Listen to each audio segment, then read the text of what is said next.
Well, Wilsons Creek National Battlefield began its 165th anniversary events today, honoring the Union and Confederate soldiers who fought in the historic battle for Missouri. Sierra Folkerts is in the newsroom to tell us about this weekend's historic celebration.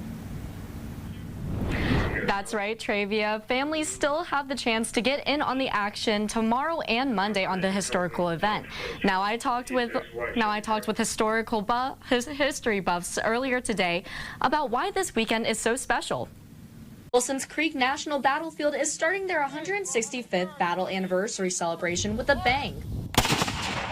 History lovers like David Bell drove all the way from Arkansas to get a glimpse of Civil War history. Don't get to see this every day. Even the little kids are like, whoa. The 3-day-long program features live firing demonstrations and reenactment speakers, giving visitors like Bell a first-hand glimpse into the reality of what Confederate and Union soldiers undergone.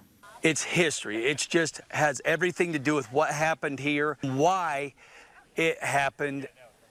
It's just a flat-out exciting time.